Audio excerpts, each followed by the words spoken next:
ഇത് മലയാളിയായ ഒരു വ്യക്തിയാണ്. ഇദ്ദേഹത്തിന്റെ പേര് ഷീജൻ സി നായർ എന്നാണ്. കായംകുളം സ്വദേശിയാണ്. പക്ഷേ ഇദ്ദേഹം സെറ്റിലായത് ഗുജറാത്തിലെ വഡോദര അഥവാ ബറോഡ എന്ന് വിളിക്കുന്ന ആ സ്ഥലത്താണ്.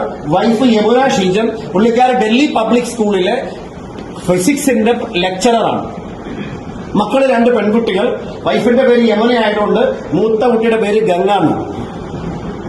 രണ്ടാമത്തെ കുട്ടിയുടെ പേര് എന്താണെന്ന് ചോദിക്കാൻ പറ്റിയില്ല. കൊച്ചു എന്നാണ് ഞങ്ങളൊക്കെ വിളിക്കാറുള്ളത്. അങ്ങനെ പേര് വിളിച്ചത് കൊച്ചു എന്നാണ് വിളിക്കാറുള്ളത്. ഈ 2 കുട്ടികളിൽ മൂത്ത കുട്ടിയുടെ സ്വപ്നം എന്ന് പറഞ്ഞാൽ ഡോക്ടർ ആവുക എന്നായിരുന്നു. രണ്ടാമത്തെ കുട്ടി പറയുന്നത് ലണ്ടനിൽ പോയി ഹയർ എഡ്യൂക്കേഷൻ ചെയ്യണമെന്നാണ്.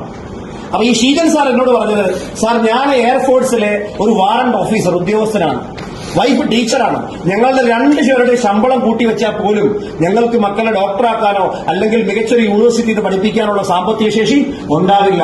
അതുകൊണ്ട് എന്റെ സ്വപ്നങ്ങൾ പൂർത്തിയാക്കാൻ എയർഫോഴ്സിലെ ജോലി റിസൈൻ ചെയ്ത് ഞാൻ മൈ ലൈഫ് സ്റ്റൈൽ ചെയ്യാൻ പോവുകയാണ്.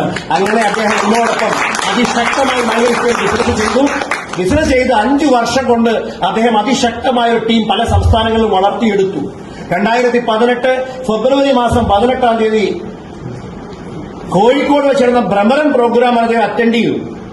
എന്നോടൊപ്പം എന്റെ കയ്യിൽ നിന്ന് തിരി വാങ്ങി അവിടെ തിരി കത്തിച്ചു. അവിടുന്ന് പോയി ജൂൺ മാസം തികച്ചില്ല, മരണം സംഭവിച്ചു പോയി. ആളിന്ന് ലോകത്തില്ല. 8 വർഷമായി.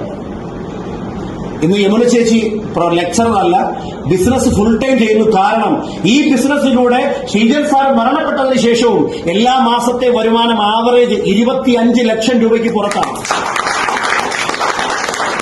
ഇങ്ങനെ ഒരു ബിസിനസ് നമ്മുടെ മുമ്പിൽ ദൈവം കൊണ്ട് കാണിച്ചു തന്നാൽ നമ്മളത് നെഞ്ചോട് ചേർത്ത് ചെയ്യണോ വേണ്ടയോ? ഇത് നമ്മളെടുക്കേണ്ട തീരുമാനമാണ്. ഇനി എനിക്ക് പറയാനുള്ളത് ഇതാ, മോള് ഡോക്ടറായിട്ട് എനിക്ക് അയച്ചിരുന്ന ഫോട്ടോ ആണ് ഞാനിപ്പോ കാണിക്കുന്നത്. അവരുടെ സ്വപ്നമായിരുന്നു. ഇത് അഡ്മിഷൻ എടുത്ത സമയത്തുള്ള ഫോട്ടോയാണ്. പിന്നീടാണ് ഡോക്ടറായി മോളിപ്പോ ലണ്ടനിൽ പഠിക്കുന്നു. രണ്ടാമത്തെയാണ്. അവിടെ ജോലിയും കിട്ടിയെന്നാണ് എനിക്ക് അറിയാൻ സാധിച്ചത്.